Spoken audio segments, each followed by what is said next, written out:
abaho rero ngo yubahwa n'abantu ku buryo ngo aserutse abantu bose bakubita inkoro hasi, ku buryo bamubonye bose bamwunamira, imisore yaramwunamira, abaganwa baramwunamira, abatware baramwubaha, baramukurira inkofero bakavuga bati ngo uyu musaza ararenganye, ngo uyu musaza araje, twese twemera, twese twubaha, twese dutinya. Uyu muntu Imana yamuhaye umugisha, Imana yamuhaye inka nyinshi, yamuhaye intama nyinshi, yamuhaye inka zirima, yamuhaye indogoba, yamuhaye abahungu n'abakobwa, yamuhaye incoreke, yamuhaye abakozi, eka ararima akimbura. Uyu muntu turamukurira inkofero, ntawe utamwemera, n'uwo kwanga urukwavu ntiyohakana yuko urukwavu runyaruka.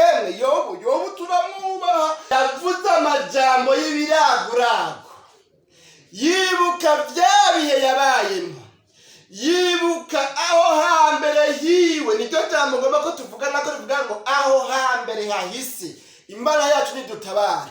Yobu yibuka ibihe yabayemo byiza, yibuka ibihe bidasanzwe yabayemo, yibuka ingene ata muntu yapfa kumuhangara, yibuka ingene ata muntu yapfa kumwifatira, yibuka ingene abantu bose bamwubaha, yibuka ingene yabayeho afise ubuzima bwiza, yibuka kandi ko yabayeho muri ubwo buzima yubaha Imana, yibuka yuko atacyaha yakoze kigaragara kiboneka cyatumye Imana ireka ngo ave muri ibyo bihe, ahindurirwe ibihe, ajye mu bihe by'amagorwa.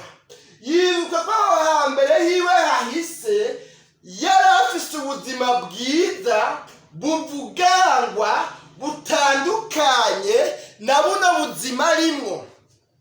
Amaze kubyibuka rero Yobu haca afata umwanya ngo atangura kuvuga amajambo y'ibiragurago, atangura gufata umwanya wo kwibuka ibihe yabayemo, yongera kubyipfuza. Hariho ibihe nabayemo, hariho ibihe bidasanzwe nabayemo.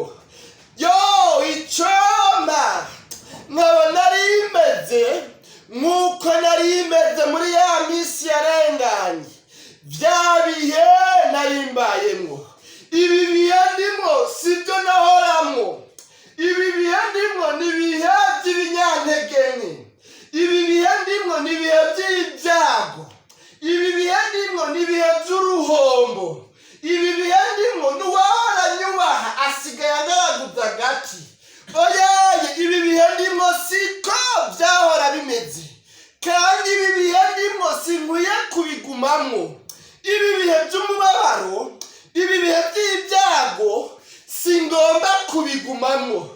None reka mfata umwanya wo kwipfuza, wo gusubira gusengera bya bihe nahoramwo. Icomba nkaba nari imeze nk'uko nari imeze cya gihe, numva nsubiye kwipfuza. Icomba mbega byogenda gute, mbega nokora iki kugira ngo nsubire mbe muri bya bihe, yewe wa bihe nahoranye. Icomba ugasubira ukagaruka, icomba nkasubira nkagukomorerwa. Hariho ibihe nahozemo bitandukanye n'ibi bihe, nsigaye ndi nyakamwe, abana banje barapfuye, itunga ryanje ryarahonye, ibyo nari mfise byarampezeko, nari mfise abakozi injojwe barampezeko, nsigaye meze nk'agati kuma kakisenya, ariko singomba ko biguma uku nyene. Icomba nkaba nari meze nk'uko nari meze muri ya mezi yahise. Aho hambere hahise hariho ukuntu nari meze, uku kuntu meze siko nari meze aho hambere hahise. Aho hambere hahise byari bimeze neza, aho hambere hahise abantu bose naravuga bakumviriza, aho hambere hahise naririrwa amabanga n'Imana, aho hambere hahise inama y'Imana yaba mu rugo rwanje, aho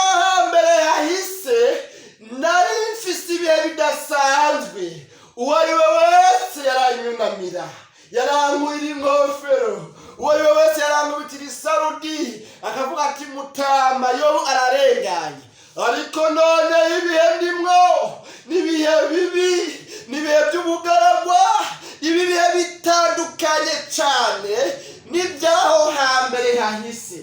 Ko mbona rero ndi mu bihe bibi kandi aho hambere hahise nari mfise ibihe byiza bidasanzwe, numva nsubiye kugira umutwaro n'ibyogo umukunyene, sinorekerana ukunyene, oyaye reka nipfuze, reka nsubira ndabisengere, reka nsubira ndondere gusubira kuba muri bya bihe.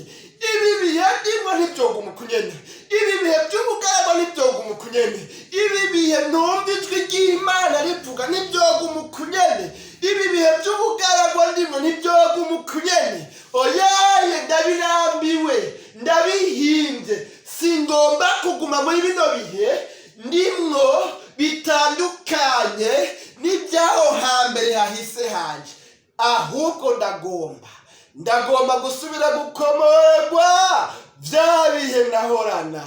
Imana yacu nihimbazwe. Turabaramukije cyane bene data bakunzi b'ikiganiro umutsima w'ubugingo, amahoro y'Imana nashishikare kubana namwe mwese. Turabahaye kandi kaze muri kino kiganiro umutsima w'ubugingo cacu cuno munsi, aho muturamanye na jewe mwene so M.Janvier irambona, nkaba ari jewe nsanzwe ndabatunganiza kino kiganiro umutsima w'ubugingo, mbere akaba ari jewe nsanzwe ndanakibashikiriza. Ndafise ijambo nifuza gusangira namwe ribonekana mu gitabo ca Yobu, dusa gusoma mu gice ca 29, hanyuma duce dusoma imirongo 4 ya mbere. Tutarasoma imirongo rero 4 ya mbere muri kino kigabane twamaze kuvuga ca 29 cyo mu gitabo ca Yobu, nagomba dusenga Imana, twiragiza Imana, duhamagara Imana ibane natwe muri kino kiganiro, kugira ngo iganirize imitima yacu iciye mu majambo yose tugiye gukurikirana muri kino kiganiro. Dusenga Imana.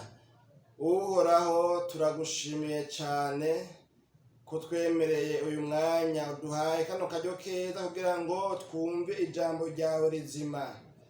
Ngwino rero uganirize imitima yacu, ibihe byanyazwe Imana ubidukomorere uciye muri kino kiganiro. Imitima igiye gukurikirana iyi video ndakwingize ngo uyigendere, hanyuma kino kiganiro kize kurangira umuntu wese afise ikintu gishasha kuri muri ano majambo agiye gutambutswa muri kino kiganiro. Turaguhaye kaze, ibyo twimuje kandi dukujeho ni imigabo n'imigambi y'umwasi Satani, mu izina ryawe gera Kristo Yesu niho tubisabye tuvyizeye, amen. Dusome rero ya majambo, ijambo ry'umutwe rivuga ngo Yobu aririra umugisha yarafise kera. Igice ca 29 rero ku murongo wa mbere dusome dushike ku murongo wa 4, havuga ngo maze Yobu yongera kuvuga amajambo yiwe y'ibiraguragu ati, icompa nkaba narimeze nk'uko narindi mu mezi yahise, nko mu misi Imana yanzigamiramwo, igihe itara ryayo ryakira hejuru y'umutwe wanje, umuco wayo ukancisha mu mwiza. Umurongo wanyu muvuga ngo nkaba nk'uko narimeze igihe narinshitse ubukombe, hamwe inama y'Imana yari ikiri mu rugo rwanje. Imana yacu nihimbazwe bene data bakunzi ba kino kiganiro umutsima w'ubugingo. N'ano majambo twumvise, izi ni inkuru z'umugororotsi Yobu. Yaba mu gihugu cy'Uzi, kandi Yobu yabayeho mu gihe cya kera cyane, hanyuma ngo abaho yubaha Imana, abaho ari umugororotsi afise ukugororoka. Narakurikiranye nsanga uyu Yobu yagize ukugororoka, novuga ngo mu buryo budasanzwe, yagize ukugororoka ku rugero nibaza yuko muri kino gihe bigoye, bitoroshe kuronka abantu bagira ukugororoka kungana nuko Yobu yagize. Imana yacu nidutabare. Hanyuma rero Yobu mu misi yiwe yabayeho agororokera Imana, akorera Imana, yubaha Imana, yabayeho afasha impahazwa, yabayeho ngo ameze nk'aho wewe ari amaso y'impumyi, ni ukuvuga mu yandi majambo impumyi zitabona wewe ibyo zari kubona novuga ngo yarazibonera, ni ukuvuga novuga ngo yaraziramparase, yarazisubirira akazibera mu gishingo. Novuga ngo mu yandi majambo aho impumyi zidashobora kwishikira, zidashobora kwifasha, ibyo zidashobora gushikako zibishikanwa nuko kumbura zari kuba zibona nk'abandi babona. Yobu muri kuno kugoroka kwiwe novuga ngo mu yandi majambo yari yaragerageje ku buryo bwose agerageza kuhababera.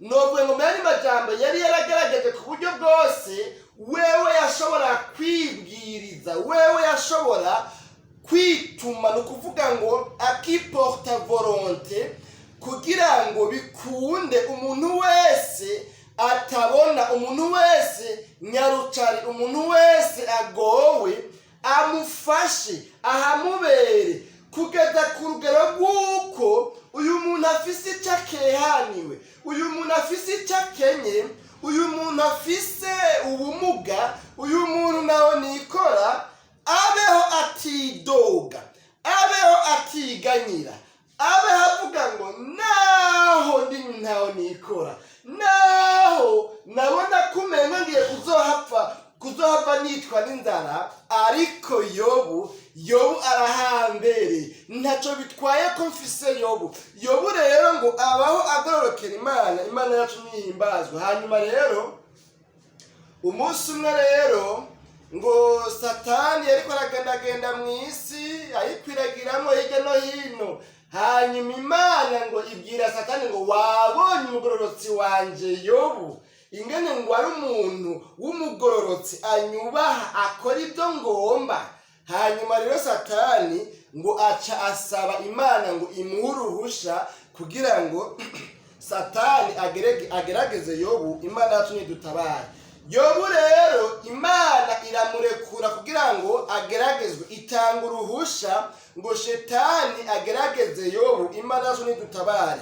Amageragezwa ya Yobu nayo nyene yabaye amageragezwa adasanzwe.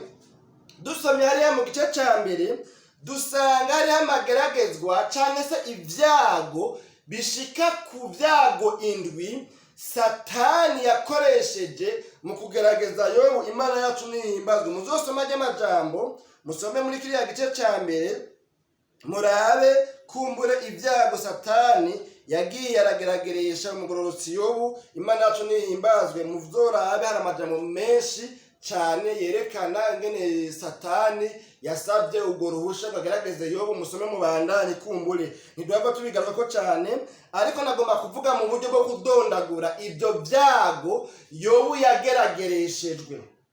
Icyago cya mbere mu byo Yobu yageragereshejwe ngo avuga ngo abasabeya bamunyaze inka zirima n'indogoba batako biyica, mbere ngo nabungere. Imana yacu nidutabare. Yaribwe aranyagwa inka zirima, anyagwa n'indogoba, mbere ngo nabungere nabo nyene ngo batako barabica. Ico ni icago ca mbere muri bino Shetani yamugarageresheje. Icya kabiri naco ngo umuriro waradutse utibuka uva mu ijuru, hanyuma uyigiza intama n'abungere. Imana yacu nidutabare. Hariya mu gahinga abungere bari baragiye intama nabo nyene ngo haje icago cyangwa se icaduka c'umuriro ukorokera muri za ntama, zirayigira zose zirasha ziratokombera. Hanyuma mbere ngo nabungere nabo nyene barasha. Imana yacu nidutabare.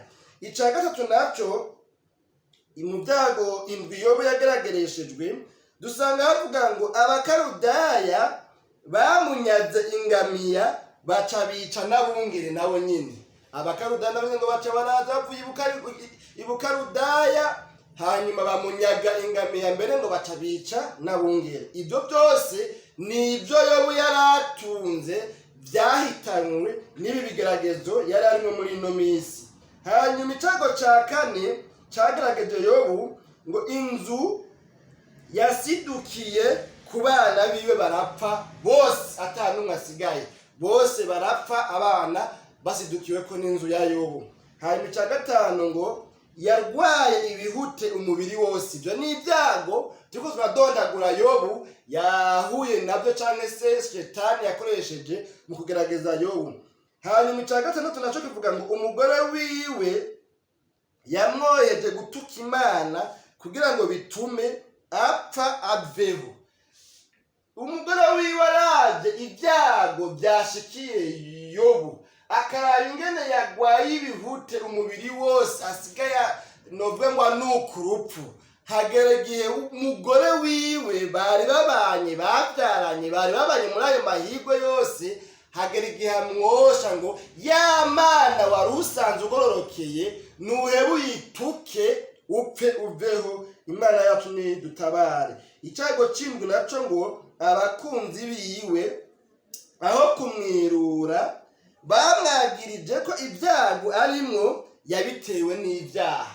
Abakunzi biwe, abakunzi ba Yobu nabo baca barakorana baraza aho kumwirura, aho kumuremesha, aho kumuha pole, aho kumubwira ngo kondoleyanse mugenzi wacu, nshuti yacu dukunda Yobu, ibyagushikiye wihangane, nta kundi bigora abantu Yobu wihangane, aho kumubwira pole, aho kumubwira mpore, aho kumugarukirako, aho kuza baje mbere bamugemuriye kugira ngo kumbure bagabanye umubabaro yari afite, kubera yuko kumaraho biragoye, ahubwo ngo baje nabo bamwereka ati wewe nta kindi kiguteye ibyo byago, ikiguteye ibyago ni kubera yuko wacumuye, nta kindi. Ingero y'icyaha ni mwene iyo nyene, baza kumukindaga, kumwitamba, kumubyimba. Imana yacu nidutabare bamwagiza yuko ari umunyabyaha,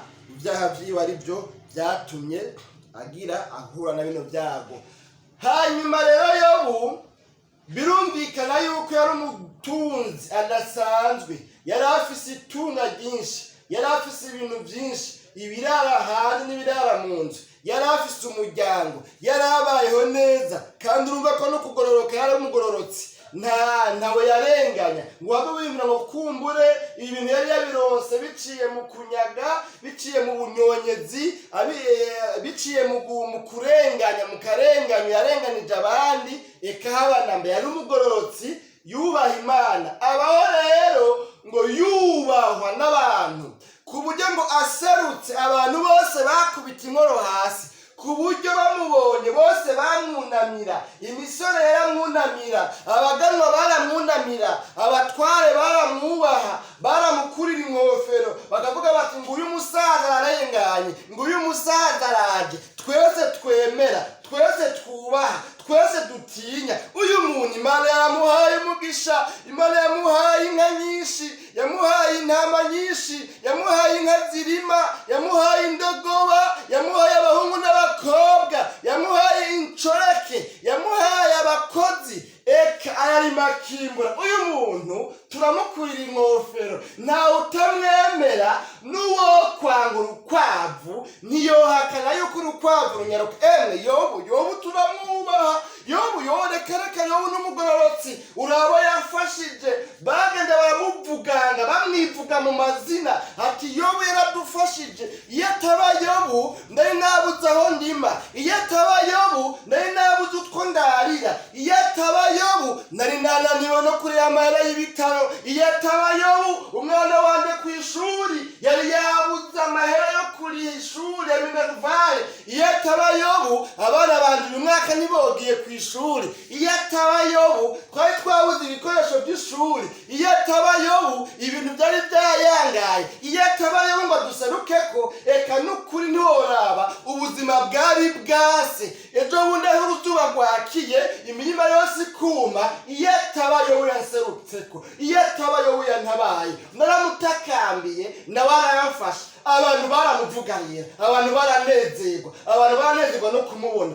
baramuhezagira, baramuvuga neza, novuga ngo baramwivuga mu mazina. Imana yacu nihimbazwe. Yobu rero ngo abaho mu bihe byiza, mbere ngo ibyo bihe byiza bya Yobu ngo ico gihe ngo ni nkaho ngo itara ry'Imana ngo ryakira hejuru y'umutwe wiwe. Icyo gihe ngo inama y'Imana ngo yari ikiri mu rugo rwiwe. Mu yandi majambo, Imana yaramugendera, Imana yaramuganiriza, Imana yaramwibira amabanga, Imana yaramubwira ibyo imugombako, Imana yaravugana nawe biciye kumbure mu nzozi. Imana yari kumwe nawe, Imana yabana nawe, yabona ikiganza ciza kivuye ku Mana. Abaho ibihe byiza, Yobu aragubwa neza, aratunganirwa, ibintu bimera neza. Abantu bose baravuga ati nguyu umuntu Imana yahaye umugisha muri runo rungano rwacu,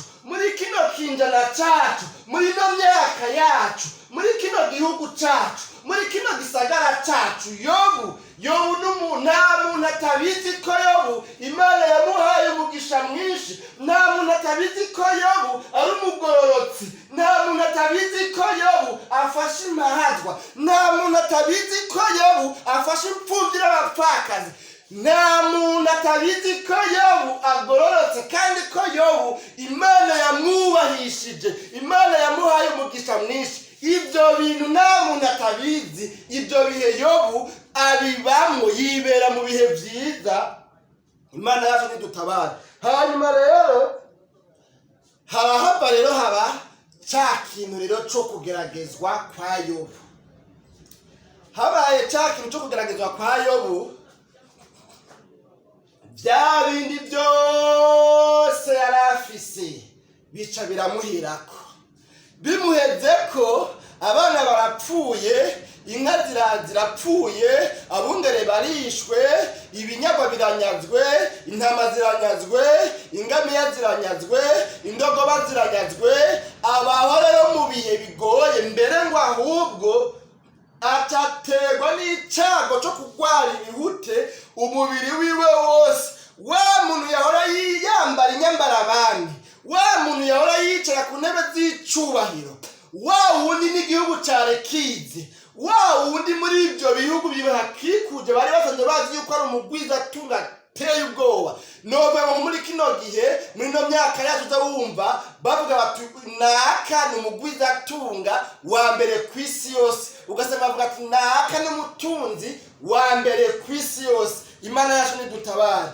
Rero wa muntu yarabayeho ubwo buzima, ibintu byose bimuherako, n'amagana yonyine arakurikira, agwara ibihute umubiri wose, ngo akamba yiyagisha urujo, yicaye ku gikuburiro, ku munyota, ahantu bakuburira ku iyarara, novuga ngo kunuze kuri Nyabarega hariya yavuye mu bantu, atakibana n'abantu. Imana yacu nidutabara. Yobu rero n'amajambo twasomye ngo yavuze amajambo y'ibiragurago, yibuka bya bihe yabayemo, yibuka aho hambere hiwe. Niryo jambo ngomba ko tuvuga nako rivuga ngo aho hambere hahise. Imana yacu nidutabare. Yobu yibuka ibihe yabayemo byiza, yibuka ibihe bidasanzwe yabayemo, yibuka ingene ata muntu yapfa kumuhangara, yibuka ingene ata muntu yapfa kumwifatira, yibuka ingene abantu bose bamwubaha, yibuka ingene yabayeho afise ubuzima bwiza, yibuka kandi ko yabayeho muri ubwo buzima yubaha Imana, yibuka yuko atacyaha yakoze kigaragara kiboneka cyatumye Imana ireka ngo ave muri ibyo bihe, ahindurirwe ibihe, ajye mu bihe by'amagorwa. Yibuka ko aho hambere hiwe hahise yari afise ubuzima bwiza, buvugangwa, butandukanye na buno buzima arimwo. Amaze kubyibuka rero Yobu haca afata umwanya ngo atangura kuvuga amajambo y'ibiragurago, atangura gufata umwanya wo kwibuka ibihe yabayemo, yongera kubyifuza. Hariho ibihe nabayemo, hariho ibihe bidasanzwe nabayemo. Icomba nkaba nari imeze nk'uko nari imeze muri ya minsi yarenganye. Bya bihe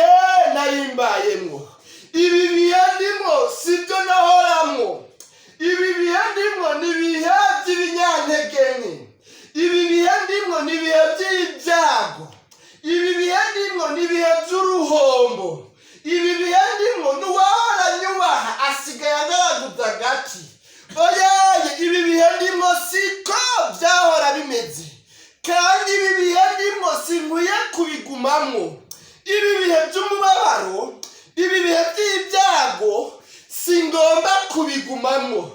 None reka mfata umwanya wo kwipfuza, wo gusubira gusengera bya bihe nahoramwo. Icompa nkaba nari meze nk'uko nari meze ca gihe, bya bihe nahoramo ca gihe, bya bihe by'umugisha nahoramo, bya bihe bidasanzwe Imana yaganiriza ubugingo bwanjye. Icompa bigasubira bikagaruka, numva nsubiye gushaka bya bihe. Raba iyi minsi ndimwo ni iminsi y'ubugaragwa, raba iminsi ndimwo ni iminsi yumye, ni iminsi y'ikigatwa. Kwa kuntu Imana yahora ivugana nanje ubu byarakatitse, nikivugana nanje ibintu byarahindutse. Icompa jewe Yobu wiwuzi, nasubire nkamera nk'uko nari meze muri ya minsi. Numva ngize umutwaro mu mutima, numva nsubiye kwipfuza. Icompa mbega byogenda gute, mbega nokora iki kugira ngo nsubire mbe muri bya bihe, yewe wa bihe nahoranye. Icompa ugasubira ukagaruka, icompa nkasubira nkagukomorerwa. Hariho ibihe nahozemwo bitandukanye n'ibi bihe, nsigaye ndi nyakamwe, abana banje barapfuye, itunga ryanje ryarahonye, ibyo nari mfise byarampezeko, nari mfise abakozi injojwe barampezeko, nsigaye meze nk'agati kuma kakisenya. Ariko singomba ko biguma uku nyene. Icompa nkaba nari meze nk'uko nari meze muri ya mezi yahise.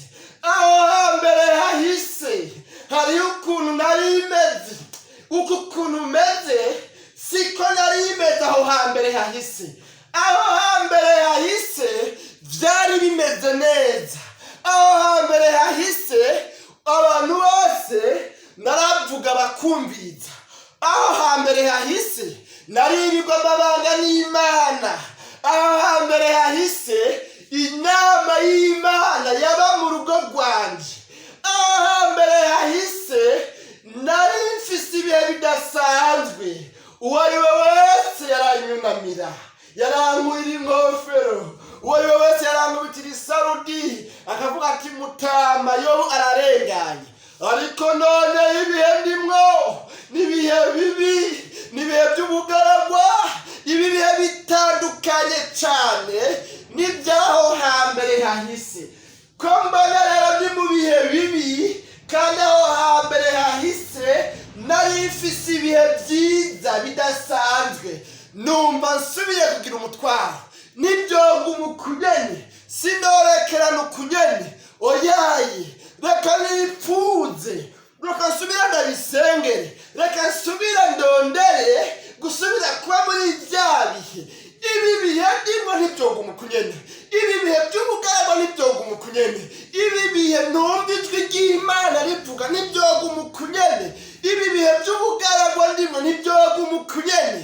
Oyaye, ndabirambiwe, ndabihimbye, singomba kuguma muri bino bihe ndimwo bitandukanye n'ibyaho hambere hahise hanje. Ahubwo ndagomba gusubira gukomorerwa bya bihe nahorana. Imana yacu nihimbazwe. Bene data bakunze ikiganiro umutsima w'ubugingo cuno munsi, nano majambo rero tugomba dusenge. Kandi Yobu avuga ngo aho hambere hahise, Icompa nkaba nari meze nk'uko nari meze. Aho hambere hahise byari bimeze neza, ariko mugabo ndagize analize, ndagize umwihwezo ndabisuzumye ndabirabye sanga aho hambere hahise hanje haratakaye, aho hambere hahise hanje haranyazwe.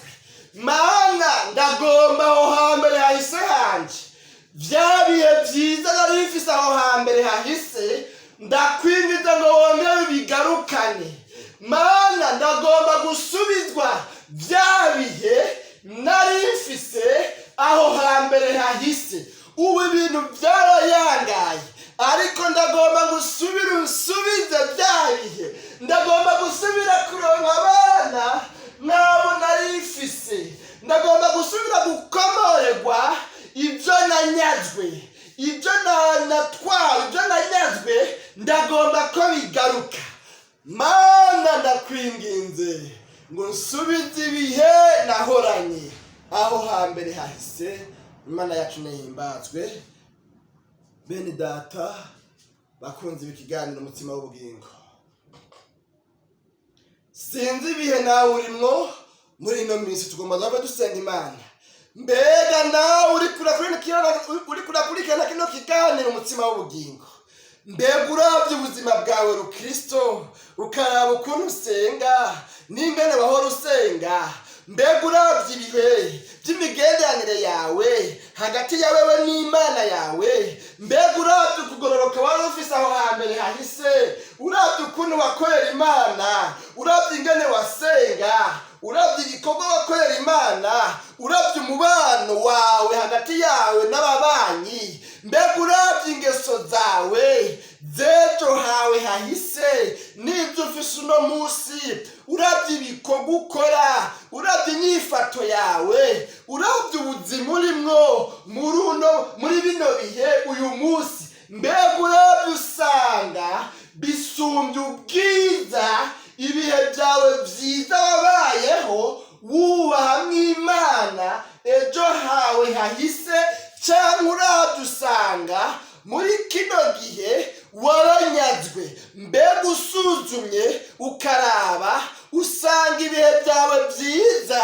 wari ufise mu buzima bwawe rukristo, mu buzima bwawe bw'ukwemera. Mbega usanga ukibifise, mbega usanga ucubaha Imana. Mbega cage wowe usenga ibiboribori bya Mbere ukumva birashungurutse, cage wowe usenga ukumva ugize ibihe byiza byo gusenga, ukumva ko isengesho ryawe riduga rikatira ijuru. Mbega bya bihe byawe wari ufitaniye n'Imana, bya bihe byawe byo kubaha Imana, mbega wumva aribyo ugifise, cyane nawe uravuga ngo jewe nanje nsanze ahubwo ameze nka Yobu, nsanze naranyazwe, nsanze hariho ibyo nanyazwe. Kare narubaha Imana, kare narasenga, kare narisondesha, kare naratanga amashikarwa, kare naratanga ibigira cumi, kare nararaba abagwayi, kare nari mfise ibihe byiza. Reka icyo gihe Imana yaragendera iciye mu nzozi.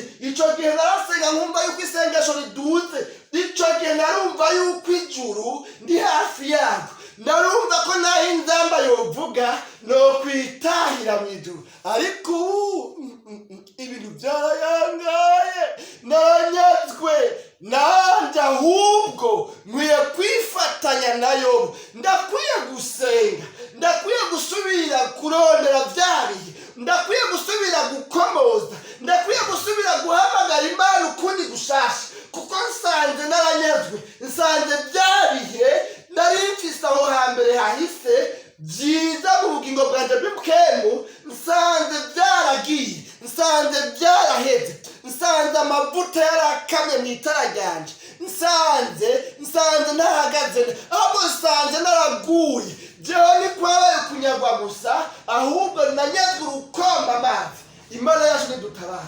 Nimba nawe wishyize ku munzani ugasanga ejo hawe hahise, aho hambere hawe hahise warubaha Imana, byari bimeze neza mu buryo bw'Imkemu, ingene wubaha Imana ugasanga byari bimeze neza, ariko bikaba byarahindutse, ukaba waranyazwe, ukaba utacubaha Imana. Inama y'Imana ikaba itakikugendera mu nzozi cyangwa no mu ngabire zindi zose wahora uronkamo inama y'Imana no kugendererwa n'Imana. Nagomba ko tujya dusenga Imana. tubwire Imana ati Mana ndagomba gukomoza aho hambere hahise hanje, naranyazwe nkomorera. Nikundi muririnda ririnda avuga ngo nkomorera Mana yanje naranyazwe. Nawe ubwire Imana ati Mana ndakwingize ngo nkomorere aho hambere hanje hahise. Nari mfise ukugororoka, narakubaha, naragukorera, ariko ijambo ryawe riciye muri kino kiganiro riranyeretse ko nk'uko Yobu hageze igihe nawe akanyagwa ibihe byiza byiwe by'aho hambere hiwe hahise, nanjye nsanze naranyazwe. None ndakwinginze gusubira unkomorere. Ubandanije gusoma muri Yobu uzobona ingene Imana yaciye imukomorera. Bya bihe byiwe yarabigarukanye, isubira imuhitunga, imuha ibirara hanze no mu nzu, imuha abakozi, imuha abana, imuha urubyaro, mbere ngo abana beza bakarangutora. Bya bihe asubira arabikomorerwa. Haracariho ibyizigiro yuko hamwe wotakamba nawe wokomorerwa ibihe byawe byiza, hamwe wopfukamye, hamwe worondera Imana, hamwe woca bugufi ukihana ibyaha intege nke zikweze ko zafatiyeko, hamwe woca bugufi, hamwe worondera mu nyonga y'Imana. Biracashoboka yuko nawe wokomorerwa ibihe byawe byiza nk'ibyo wahoranye aho hambere, hanyuma ugasubira ukaba umukizwa mwiza. N'abahigwe rero abantu bahitamo gukomoza bakavuga ati Mana aho hambere hahise byari bimeze neza ariko ubu byarahindutse, nkomorera rero bya bihe byanje byiza, ungwize ko imbabazi zawe zihanagure ibindega byatumye nsubira inyuma nkagwa, hanyuma unkomorere ibihe byanje byiza. Abo bantu n'abahirwe kubera Imana ikibasubiza muri bya bihe byiza. Ariko n'abahombe ababyumva bakabifata ibisanzwe, bakabifata nkaho mbego ntacyo bivuze, kuko abo bantu ibihe byabo byiza bahozemwo ntibabikomorerwa, bazoguma muri bino bihe bitameze neza barimo. Ariko Imana yacari ku ntebe y'imbabazi. Inama y'Imana kwari uko wihana ukayibwira ati Mana nkomorera bya bihe nahoranye aho hambere hahise. Nano majambo mwese bayumvise. Imana nyina amahoro ibaho umugisha. Dusenga Imana tuzosubira mu kiganiro umutsima w'ubugingo c'ubutaha. Mwami Imana turagushimiye cyane ku bw'ano majambo twumvise. Aho hambere hahise Yobu yarahipfuje, kuko yabonye yuko yanyazwe hambere hiwe heza, asigana kubu kiwe kabi. Aravuga ngo kano kubu kabi ndakanse, nifuje gusubira muna hambere hanje hahise heza, kandi warabimukora.